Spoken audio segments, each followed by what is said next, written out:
Harga sebuah kebaikan. Kali ini Kak Nini akan berbagi cerita dengan judul Harga Sebuah Kebaikan.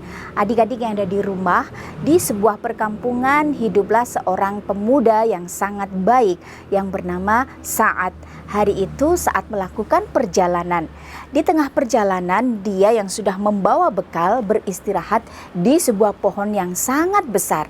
Kemudian Sa'ad mulailah menikmati bekal perjalanannya sebelum melanjutkan perjalanannya menuju ke sebuah tempat untuk berbisnis atau berdagang. Oh, sebenarnya Sa'ad itu anak yang baik Kak Nini. Iya sekali. Terus Kak Nini. Nah, adik-adik yang ada di rumah saat beristirahat dan memakan bekalnya, tiba-tiba datanglah seorang nenek dengan sangat lesu mendekati dan berbicara kepada Sa'ad. Assalamualaikum. Waalaikumsalam. Bolehkah aku numpang duduk di sini? Oh, silakan Nek, silakan. Mari silakan. Aku sudah melakukan perjalanan yang jauh. Sayangnya bekalku tadi terjatuh di sebuah sungai. Bolehkah anak muda berbagi denganku bekal yang kamu makan? Oh, ini Nek, tentu saja boleh. Tapi ini sisa aku, tapi masih banyak. Baiklah, mari Nek, silakan dimakan. Terus Kak Nini. Nah, adik-adik yang ada di rumah, akhirnya Sa'ad pun berbagi bekal dengan nenek.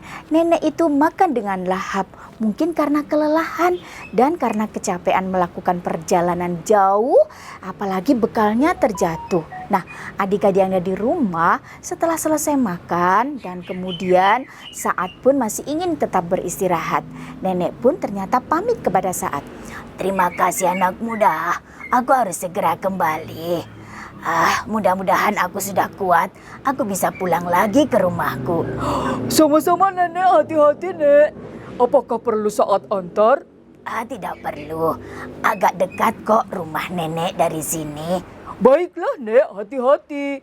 Nah, adik-adik yang ada di rumah kok ngelamun, Acil? Aku itu kasihan sama nenek tadi gitu loh Kak Nini. Oh iya. Terus Kak Nini. Nah, kemudian adik-adik yang ada di rumah, nenek pun kembali pulang. Saat melanjutkan untuk istirahatnya dan tidur sejenak. Ketika dia bangun, ternyata dikagetkan oleh suara nenek tadi. Dikira saat dia sedang bermimpi. Nah, kemudian Sa'ad pun bangun dengan tergobok-gobok. Oh, Nenek, kok Nenek sudah berada di sini lagi?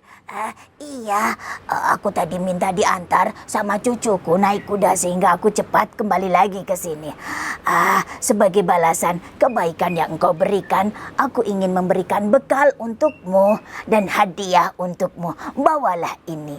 Ternyata sang nenek memberikan sebuah keranjang yang tertutup berisi seekor angsa yang sangat unik dan lucu. Dibuka sama Sa'ad. Sebenarnya saat itu ingin sekali tertawa melihat keunikan dan keanehan bentuk dari angsa yang diberikan oleh nenek. Tapi Sa'ad adalah pemuda yang baik yang bisa menjaga perasaan orang lain sehingga dia menahan tawanya. Nenek, maaf, terima kasih, aku bahagia diberikan hadiah ini. Kenapa repot-repot? Tidak apa-apa. Bawalah, semoga ini berkah untukmu. Nenek langsung pamit ya. Adik-adik yang ada di rumah, nenek pun langsung segera pamit. Nah, kemudian saat melanjutkan perjalanannya sambil membawa dan mengelus-ngelus angsa yang unik dan aneh itu. Kemudian di tengah perjalanan ternyata Sa'ad bertemu dengan seseorang. Kerampok Kak Nini? Maling? Hekal? Bukan.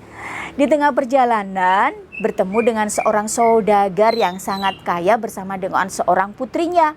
Nah, ketika saat mengeluarkan angsanya, karena saat itu si angsa sedang bergerak-gerak, maka kemudian angsa itu dikeluarkan oleh Sa'ad.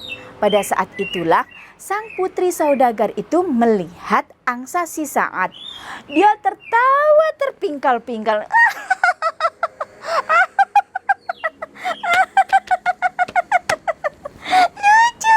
Lucu sekali. Kak Nini kece. Hush, gak boleh bilang gitu. Nah, adik-adik yang ada di rumah, ayah saudagar atau ayah putri tadi, sang saudagar itu gembira melihat putrinya yang sudah lama sekali tidak tertawa. Melihat itu, kemudian dia mendekati Sa'ad, lalu memberikan sebuah hadiah berupa uang dan berupa barang-barang dagangannya diberikan kepada Sa'ad. Ya Allah, rezeki ini Sa'ad ya kan ini. Iya. Nah, kemudian saudagar tadi bilang, Oh, terima kasih karena engkau sudah membuat anakku bisa tertawa. Dia sudah lama bertahun-tahun mengalami kesedihan dan tidak pernah tertawa. Hari ini tertawa karena melihat angsamu. Oh, maaf. Iya, terima kasih. Memang angsa ini membawa berkah. Walaupun dia bentuknya aneh, tapi dia sangat lucu. Oh, terima kasih juga hadiah-hadiahnya. Ini sudah terlalu banyak. Tidak apa-apa, bawalah bekal untukmu di perjalanan. wah, adik-adik yang ada di rumah betapa bahagia dan bersyukurnya saat-saat itu karena dia mendapatkan banyak keberkahan dari sekedar memberikan bekal kepada seorang nenek. Ternyata diganti rezekinya oleh Allah dengan rezeki yang berlipat ganda. Nah, itulah adik-adik yang ada di rumah. Bagi kita orang yang punya rezeki sedikit banyak, tetaplah untuk rajin bersedekah karena Allah itu sangat menyayangi orang-orang yang bersedekah dan Allah akan menggantikan rezeki itu menjadi berlipat-lipat. Seneng ya Kak Nini. Aku nanti ngau haki-haki jeng aturkah. Biar aku dilihat orang jadi anak yang baik. Tidak boleh. Niatnya harus karena Oh ya Allah, astagfirullah. Karena Allah. Nah, adik-adik yang ada di rumah, itulah cerita dari Kak Nini. Sampai jumpa lagi di lain cerita dan lain kisah. Assalamualaikum warahmatullahi wabarakatuh.